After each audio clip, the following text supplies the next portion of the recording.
All right. Thank you everyone for coming. This is our first workshop of Queers as Scene Fest, and we are here today with Kelsey Crawford. Sh- they're an incredible cartoonist, caricature artist, and newsletter writer. So Kelsey is going to be talking to us about how to make a newsletter your fans will love to read. Um, Kelsey's been running their newsletter for over 10 years. I'm subscribed to it. It's a great newsletter. Oh, thank you. Yeah. So really excited to see what they have to say.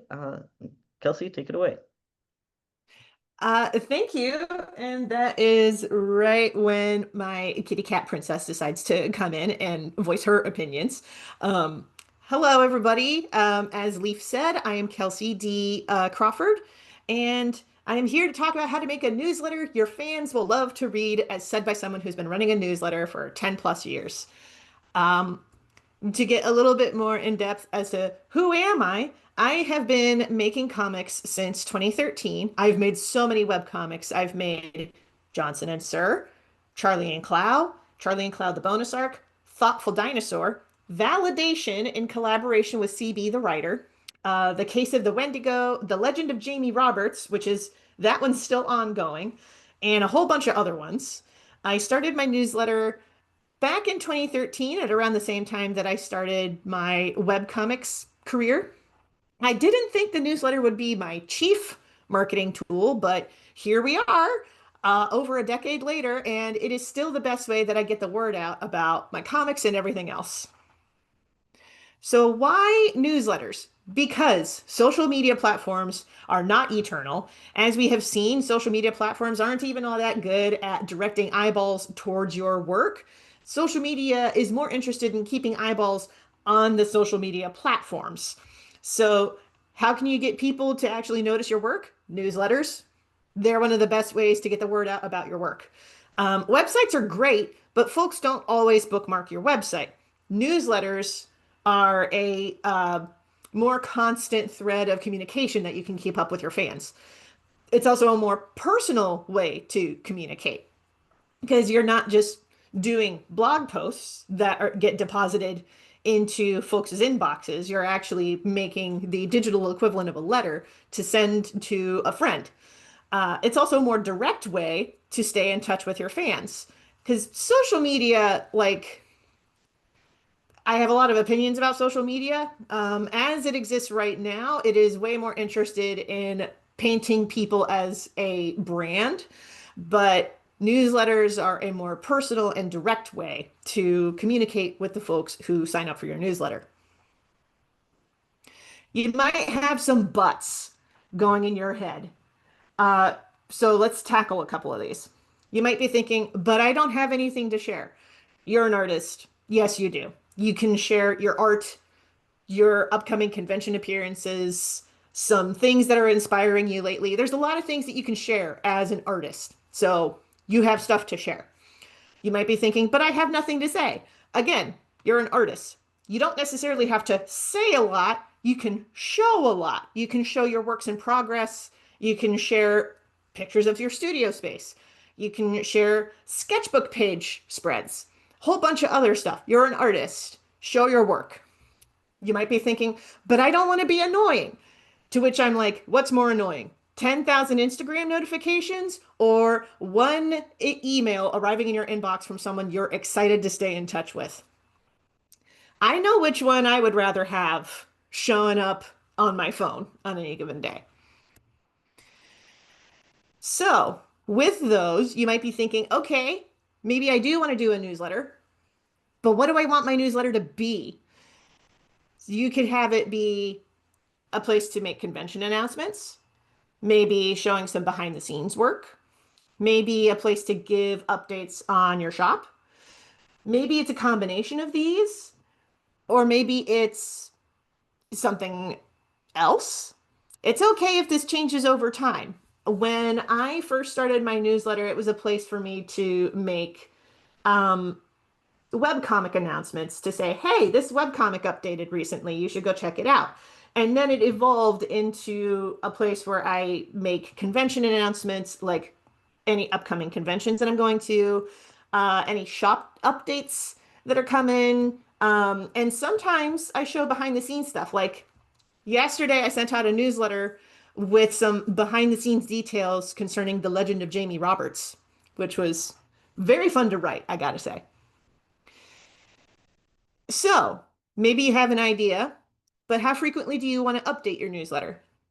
So some artists that I know update only once a month, and that's fine if they don't do a lot of conventions or they only have the time and energy for once a month. I'll be real, a lot of artists still have full-time jobs outside of the studio, and sometimes they have to work around that. And sometimes the easiest way to do that is to only send a newsletter once a month, and that's okay. For me, I update my newsletters once a week publicly. I have a newsletter specifically for patrons who support me through Ko-fi. Um, Before I transitioned to Ko-fi, it was Patreon. Now it's Ko-fi. So my public facing newsletter sends out on Fridays. My Ko-fi specific newsletter goes out on Mondays. So I usually average like 2 emails a week, but publicly once a week because I have a lot to share on my newsletters. I have 3 running webcomics. I have a YouTube channel and live stream appearances, either my own live streams or sometimes I am a guest on other folks' live streams. Um, I also announce upcoming convention and workshop appearances and shop updates. I share all of that in my newsletter, and I shout out community members as Kickstarters and calls for mutual aid. So there's a lot that gets covered in any given newsletter update. How I structure my newsletter is at the top, there will be the headline, which often doubles as the subject line for me. Then, if there's a webcomic that is specifically for email newsletter subscribers, because I do that a lot, I also do webcomics that update specifically for my email newsletter subscribers. Past examples include Thoughtful Dinosaur, Charlie and Cloud, the bonus arc, and currently Vanita and the Demon King, which admittedly, Vanita and the Demon King is on hiatus until the latter half of October. Once it comes back on, I'll be posting updates on the webcomic again, as well as on the official website. So in the newsletter, I'll have the subject line, the webcomic page of the given webcomic that is updating, then a section on some upcoming announcements, like what's coming up that weekend. That's a blurb where I'm like, hey, I'm going to such and such convention. Or, hey, I'm going to be making this appearance on this live stream or this podcast, etc. And then I have a section for what happened last week. And that's where I put a lot of my webcomic updates, notifications. And then I have, meanwhile, in the shop where I put shop updates. And then a section for mutual aid asks, which is where community members you can showcase their calls for mutual aid. Or it'd be where I post, if other people are running a Kickstarter campaign, a link to their Kickstarter campaign. I try to keep my newsletter to 2 to 3 swipes. Ko-fi members get longer emails because Ko-fi members get the early access as well as access to works in progress of all of my webcomics. So that's like 3 different webcomic updates that they get, as well as updates for their other bonus rewards like mini comics and mini prints. So the Ko-fi member email is longer just by necessity. The public facing newsletter, the one that sends out on Fridays, I try to keep that to 2 to 3 swipes because I don't want to take up people's time. As far as email servicers, I use MailerLite. Now, the slide says it's free for the first 5,000 subs. I'm sorry, I fibbed. It's free for the first 500 subs. I added an extra 0 and I am sorry. But it's free for your first 500 subs. You can schedule newsletters in advance. It provides really easy segmentation, and we'll get into segmentation in a minute. But there's a lot of perks with MailerLite, even with the free account.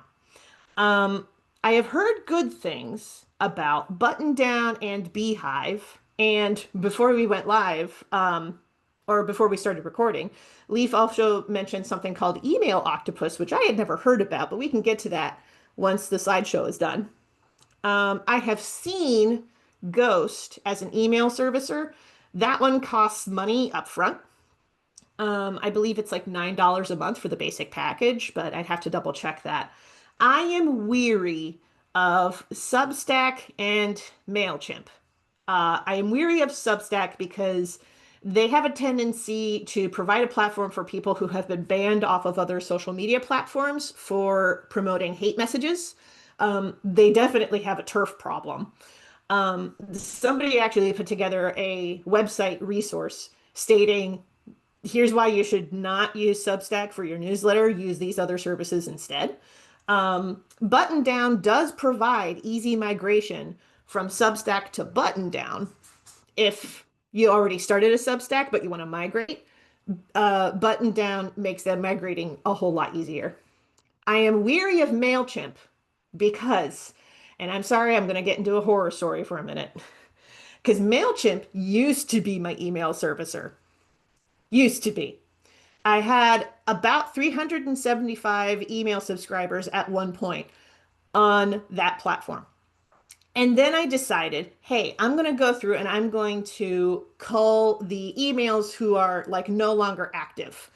And, get rid of the ones who like they haven't opened any emails, they don't engage with the emails, they're just kind of like sitting there.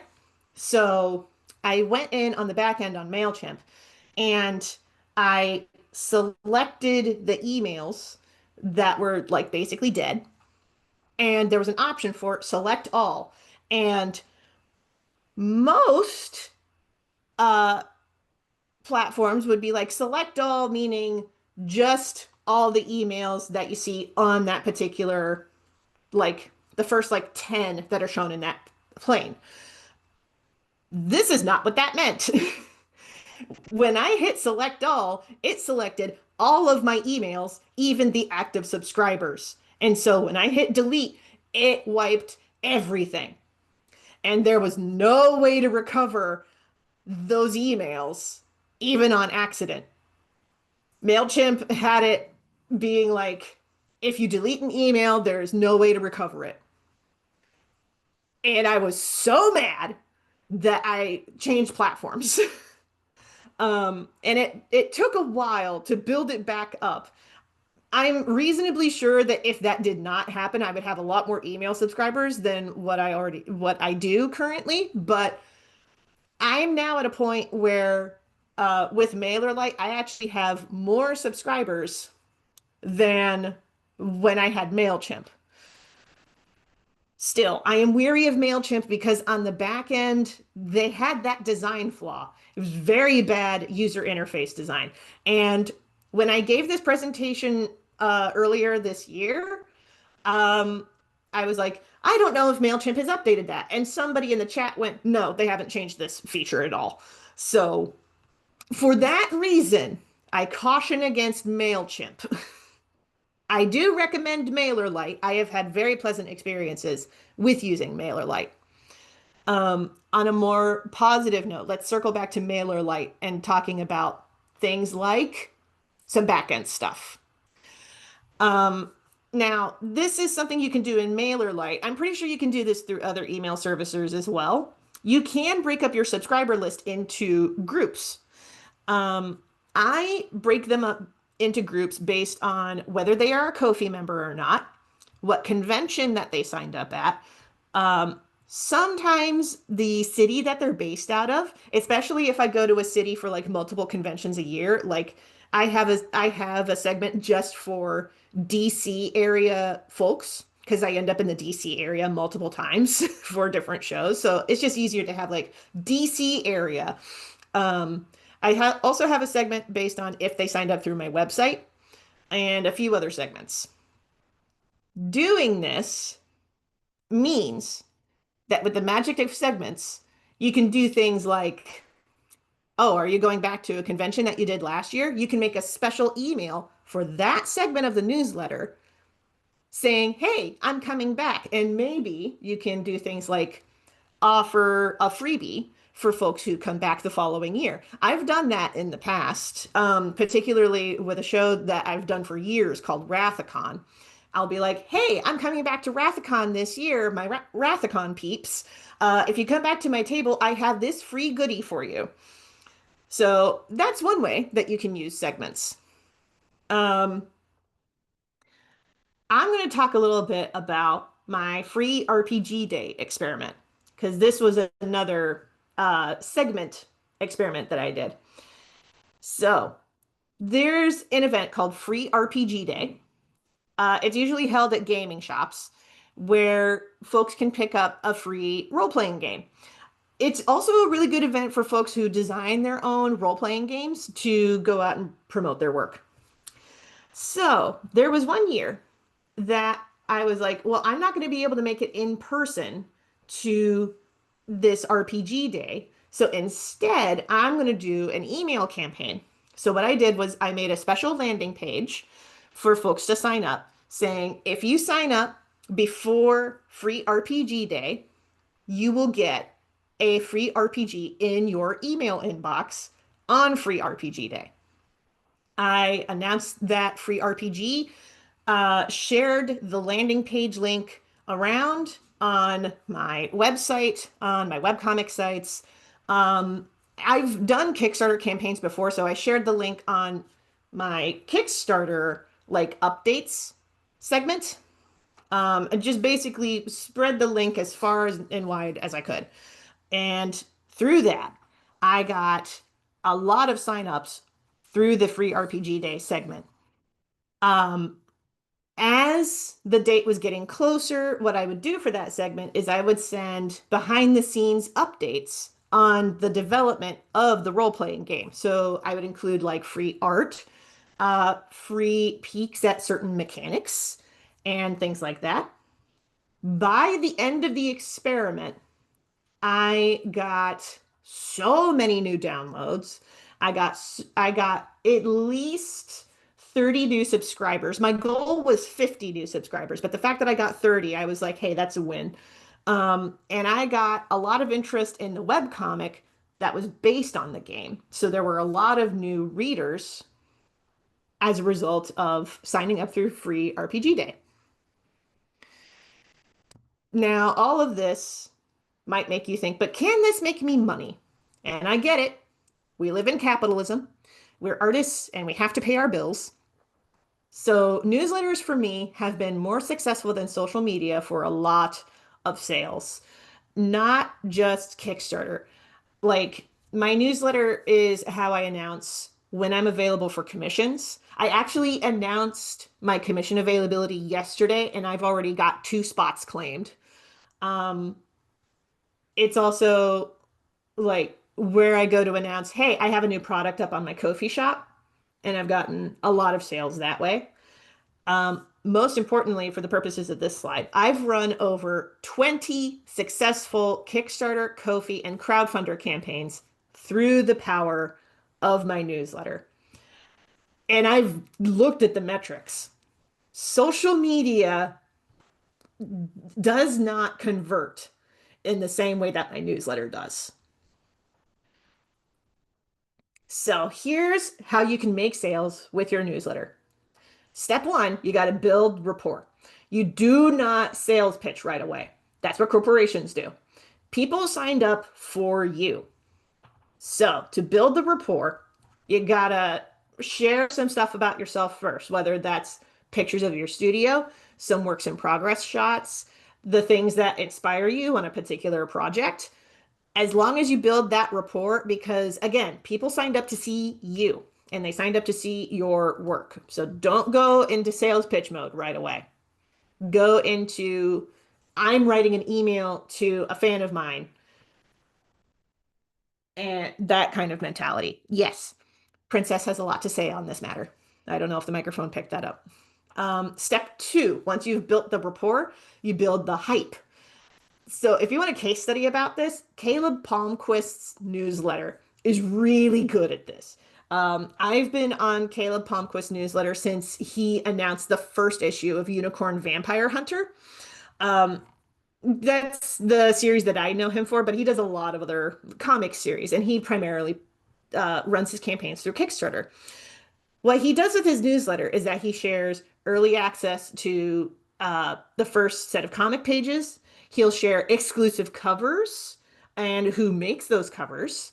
And he'll also share character bios for characters that are coming up in particular issues.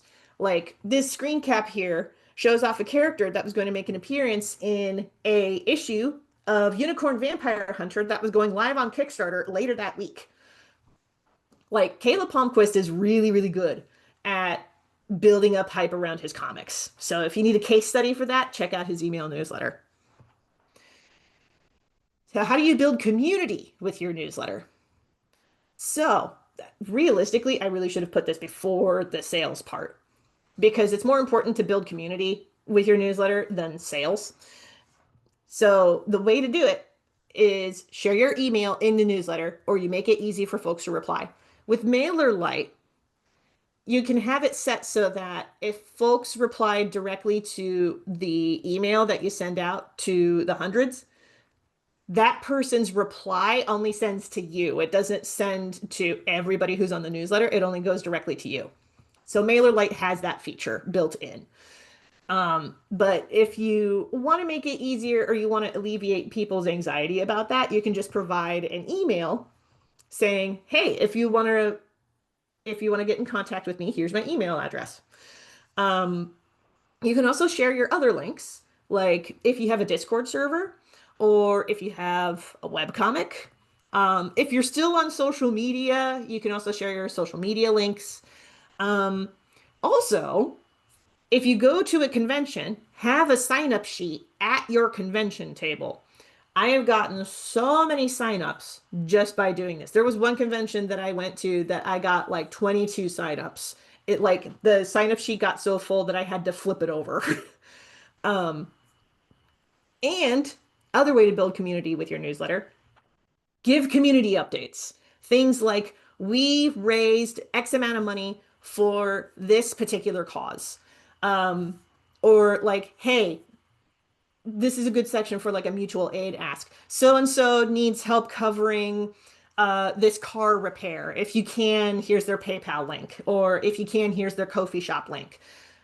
Like community updates are a really good way to share, like if somebody needs some mutual aid support, or if somebody's running a Kickstarter campaign of their own, here's where you can share that link.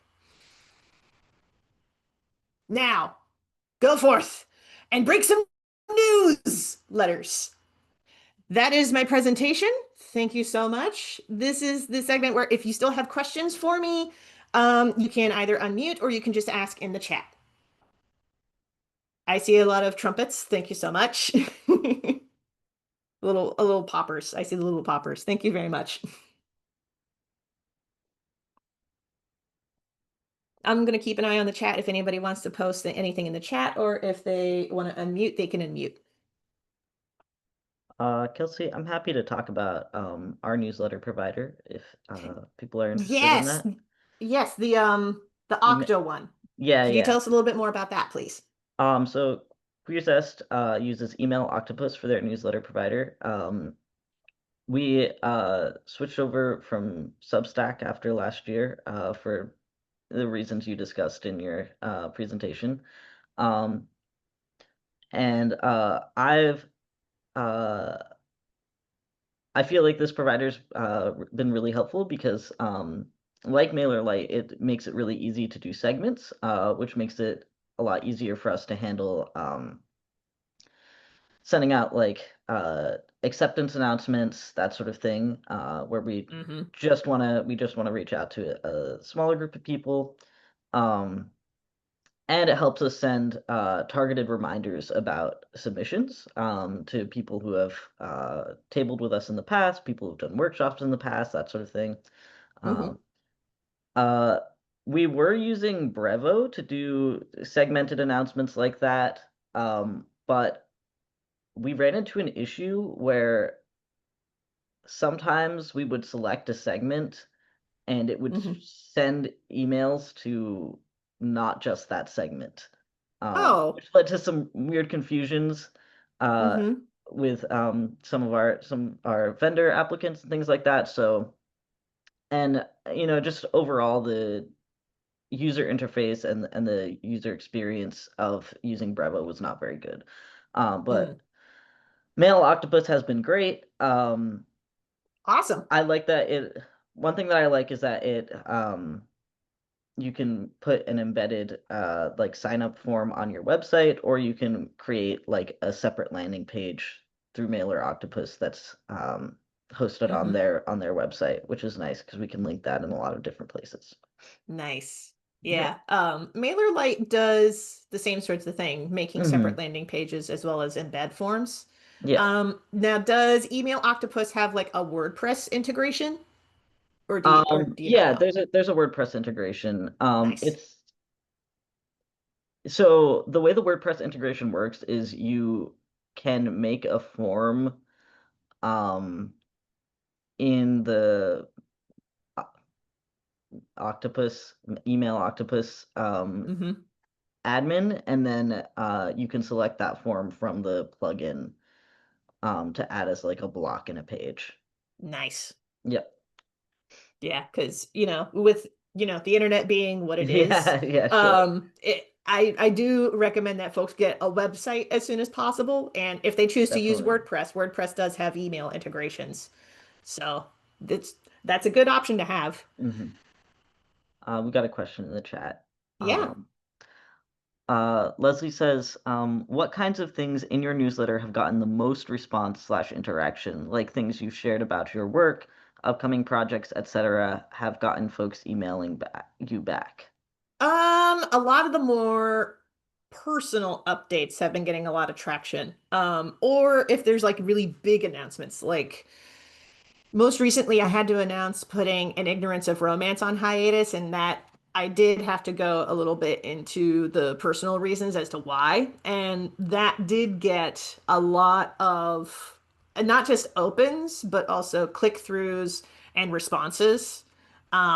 So the more personal end of things does get a lot of traction. The other on the other end of the spectrum, Kickstarter related announcements also get a lot of opens and click-throughs and interactions and things like that. So it's a weird dichotomous spectrum in my experience where it's like on the one hand, yes, the personal stuff gets a lot of attention. On the other hand, the Kickstarter stuff also gets a lot of attention. Mm. Um, so I as far as like if you're starting a newsletter for the first time, again, you don't want to do sales stuff right away. So definitely lean more towards the like personal end of things. Um, don't get like too personal, because like you are still a public facing figure, but you know, it does help to have some honesty to build the rapport with the audience.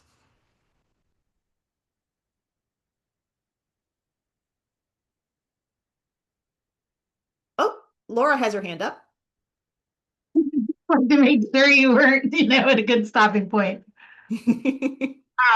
First of all, I would love it if you would drop your link so people could sign up for your newsletter. Sure. Mostly just sort of like a best practices note because I finally unsubscribed from an artist who I dearly love what they have to write, but they put Hmm. an image in every newsletter. And I'm like, why won't you show me some you have like such specific newsletter art? Because, I think that that's really like it kind of blows my mind that they're a painter and they have the same paint, like it's the same painting with new text, and the text is great. And I was like, Hmm. I'm tired of this painting, and I unsubscribed.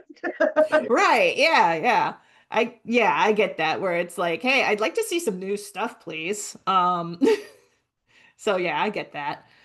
I had to dig for a second because I'm actually in the process of migrating I'm migrating some things from Trello to Obsidian, and one of those things was content calendar related stuff, which includes my newsletter subscribing link. There we go. I found it. I just posted it in the chat. So if folks want to sign up, they can sign up that way. I poked around long enough that the pop-up window worked also, by the way. Sweet. Yes, there is a pop-up window on my website as well. If you go to kelseydcrawford.com, that's KELCID Crawford.com. There's a pop-up window there, as well as on the Legend of Jamie Roberts official website. And that one's at thelegendofjamieroberts.com. Yeah, speaking of like website integrations, MailerLite also has integrations to let sign up forms show up. Um, there is an option to put it in like the text that goes below the webcomic page, but I often just have like a little pop-up form. Oh, thank you for sharing the link to my webcomic as well. Yeah, no, as far as the kinds of art that I like to share in my newsletter, during the month of August, because I'm based out of Northwest Ohio, and um, up here, August is Pride Month, not June. Um, but during the month of August, I was sharing Pride related illustrations that I had done in the past and sharing that on my email newsletter. Since I do have my newsletter webcomic on hiatus, I was like, well, what's something I can share? Oh, I have Pride related art. I can share some of that and talk a little bit about the process of the making of those art pieces. Especially because so many of them involved Copic markers, which I love making stuff with Copic markers. I don't get a chance to work with them often enough lately. So I'm glad that I was able to share some of that with the newsletter subscribers.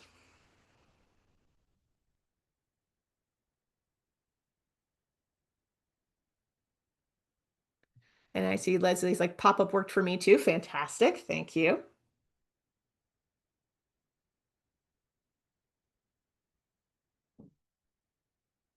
I'll talk a little bit about the webcomic exclusive or the newsletter exclusive webcomics that I've done in the past.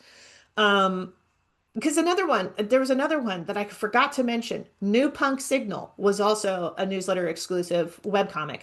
Um, the newsletter exclusive webcomics that I've done, I try to keep them like short run, like 30 pages or less, um, as like a mostly because I don't want to overstay the welcome. I don't want to have like a ongoing long running series be part of the rotation because if somebody's new and they sign up and they see a web comic, I don't want them to think, well, how long has this web comic been running? Years? How much context am I missing? I want a web comic that's relatively easy for folks to jump into, which is why I do the newsletter specific web comics the way that I do. I want it to be easy for new folks to jump in and um, catch up on what it is that they might have missed.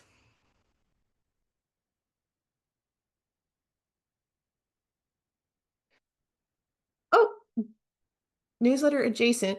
I see you use WordPress for your website. Do you recommend it? I'm doing NeoCities right now, and I like how customizable it is, but also it's a little too customizable. And in addition, what do you like about Ko-fi for members over Patreon? So, okay.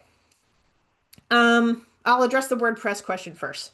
So, I've been using WordPress for years since I started making webcomics. A good chunk of that is because there were already built-in plugins for webcomic posting with WordPress. And there are still some webcomic related plugins. Like if you're going to use WordPress, I highly recommend Toocheke, Toocheke. Um, that's a really good plugin, especially if you're going to be doing more like Webtoon long scrolling type formats. But it is also very good for folks like me who do the old school one page at a time kind of formats. Um, I like WordPress to a point. um, I do appreciate that NeoCities exists. I will say, as somebody who has been towing that line between not safe for work and not safe for work, I would prefer WordPress because NeoCities has been talking about making some policy changes regarding their stance around not safe for work stuff. WordPress is a lot friendlier towards that kind of content. Um, I will be honest.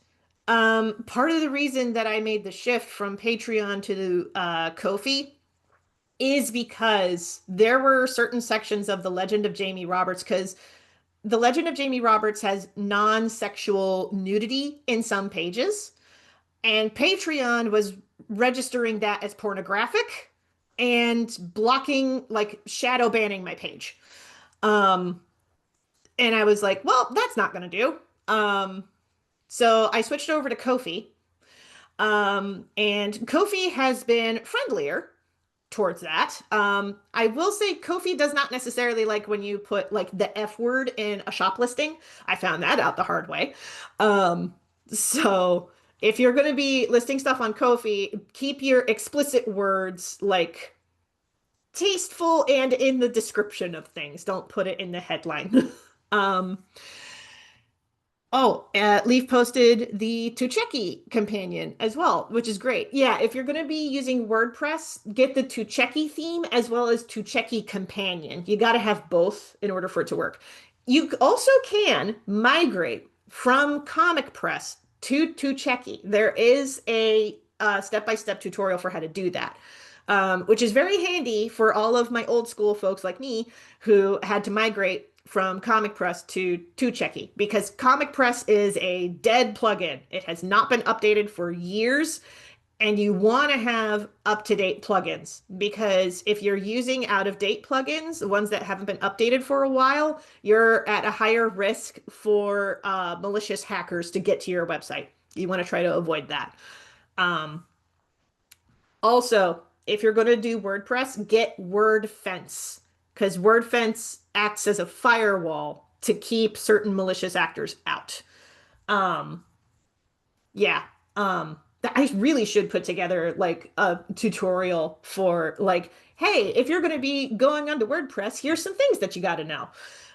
Because again, I've been doing this for over a decade. I've been using WordPress for that same amount of time. So I know the ins and outs of how to do that. Feels like it could be a whole workshop. It probably could. Um, yeah, no, I have a lot to say about it.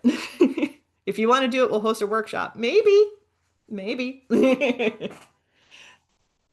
Oh, hold on one second.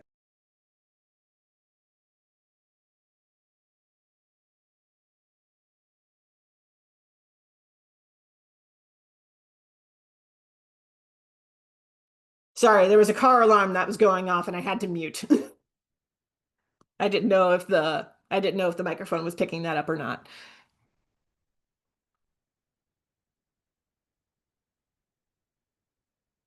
Um, so yeah, MailerLite does have WordPress integrations, circling back to newsletters. Um, so if you wanted to get a newsletter going, you could use Email Octopus or MailChimp if you needed to stick with free accounts, because those also have WordPress integrations, as we've discussed earlier. Um, because that does make it a lot easier to get signups if you have integrations like that going. Again, though, I really have to emphasize that if you have a newsletter, take a sign up sheet with you when you go to like in-person events, whether that's conventions, zine fests, art conventions. Um, I'm actually going to an open mic night in my local area, and I'm going to take a sign up sheet with me there. Um, Taking an email sign up sheet with you when you go to an in-person event is one of the best ways that you can get subscribers to subscribe to your newsletter. The majority of my subscribers came from in-person events. If anybody has any other questions. I'd just like to affirm what you said about getting signups at in-person events. I've gotten precious few signups organically from my website, but I always have a sign up sheet out at my table, and I get plenty of signups that way. So Yeah. Um, and even with the like in-person signups, you don't necessarily have to like offer a freebie to people who sign up.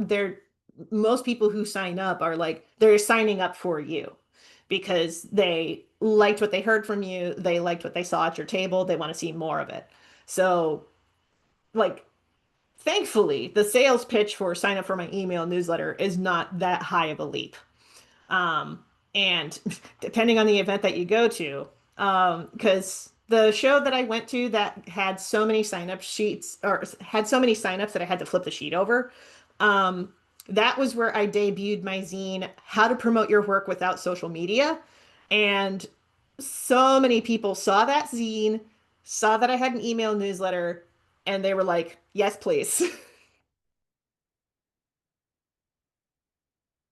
Which I do have that zine available through my Ko-fi shop if you wanted to check it out.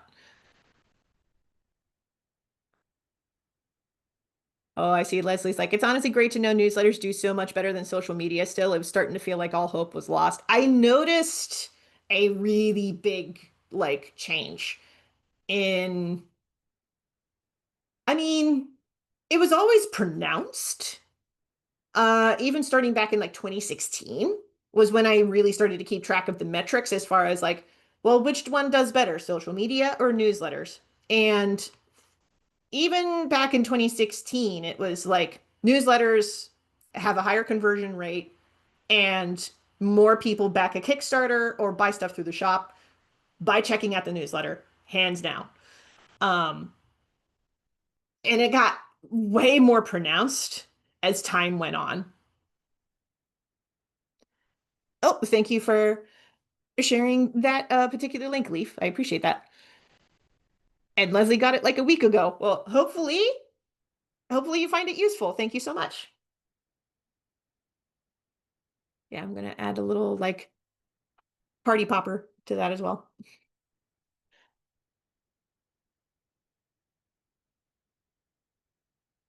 Oh, in case you need the slides for this slideshow are also available for download through my Ko-fi shop. Um, they are available for free, though tips are appreciated. Um, any and all tips go towards helping to fund the next workshop, which is looking like it's going to be about WordPress and setting up a WordPress site. Um, Oh, there we go. Leaf just sent the link for where you can go to download the slideshow. So there we go. Thank you, Leaf. You inspired me to send a newsletter. Yay! More newsletters. Yes, anytime that somebody mentions that they're running a newsletter, I'm like, hey, where's your link? I want to sign up. So,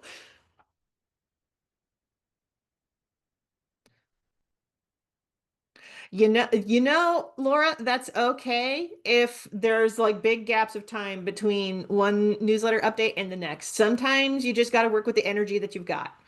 Um, like again, you don't have to send it once a week if you don't want to. I send mine out once a week because in any given week I have a lot going on. Um, some folks, it's okay if you only send it like once a month.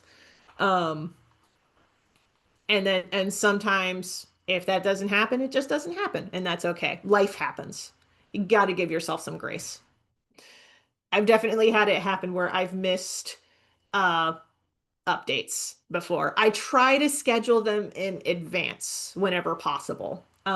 Especially if there's like big stuff or a lot of stuff happening back to back to back.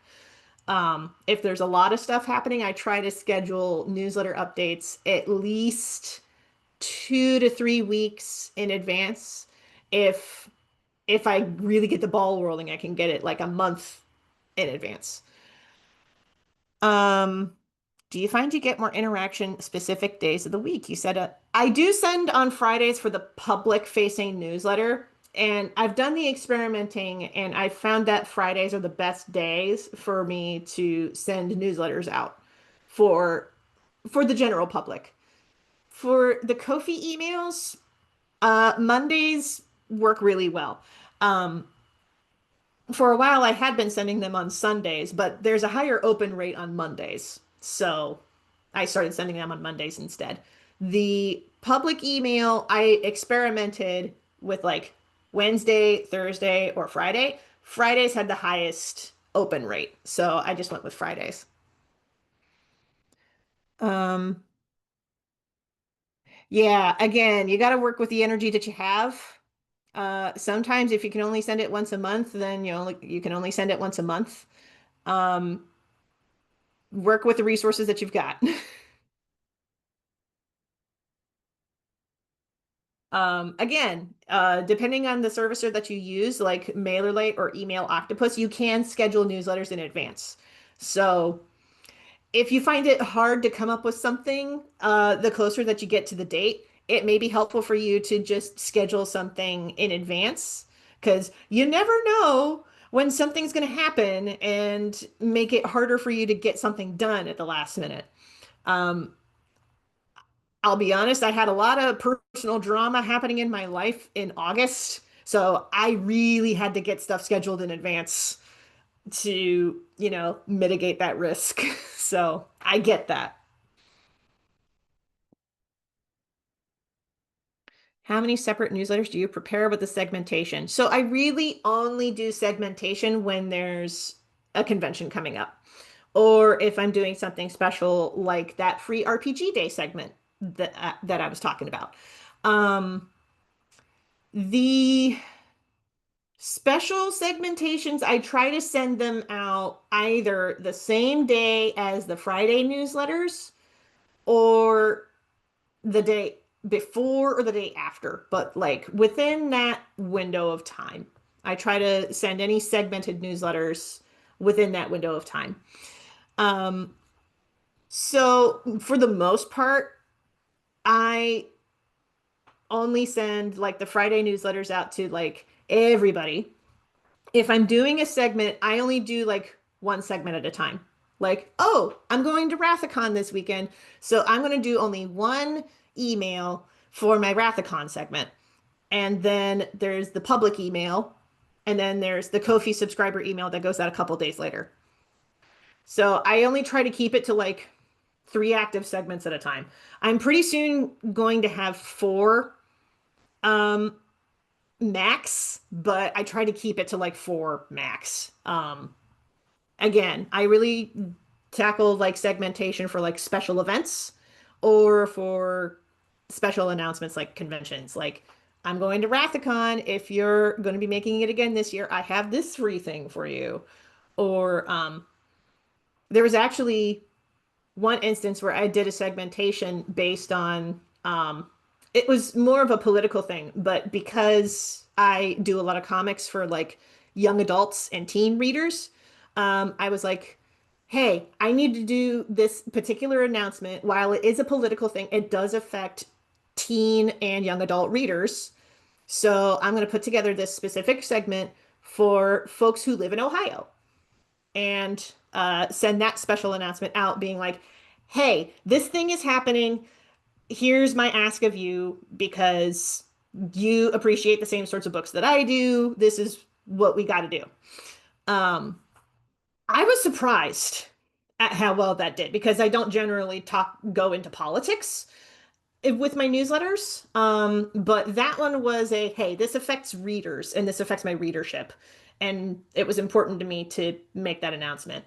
That had a lot of opens. I was very surprised about that. Um, but hey, that goes to show that like people can surprise you.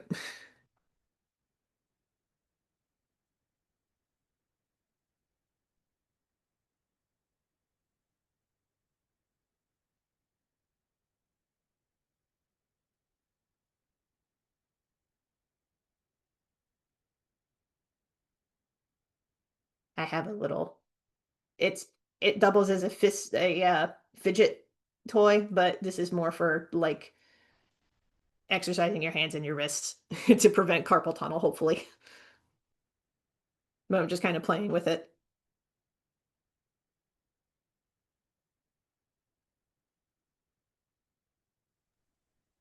All right. Do we have any final questions for Kelsey? Yeah, because we got 10 minutes. Mhm. Thank you so much. This has been very informative. Thank you so much. I hope you found it helpful. It sounds like a lot of people have found it helpful. Um, if you have any other further questions about um, newsletters or anything like that, I'll go ahead and post my email. This is the one that I check the most. So if you have further questions, There's my email. This was recorded? Yes, this was recorded. So yeah, it looks like I'm gonna have to talk with y'all about setting the WordPress workshop. Yeah. I'll see what I can put together in the next week or two. Mhm.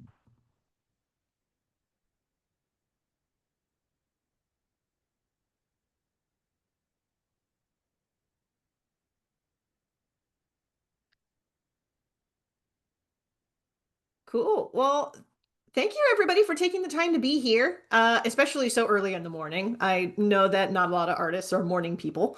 Um, and also, if you're catching this on the recording, thank you for tuning in. And thank you, Leaf, and everybody at QueerZest for having me for this workshop. Y'all are awesome. Yeah. Well, thank you so much for joining us, Kelsey. Our next event is going to be at 10:30 with Monica Paulette's live tabling event. So I hope you guys will join us for that. And I hope you enjoy the rest of the fest.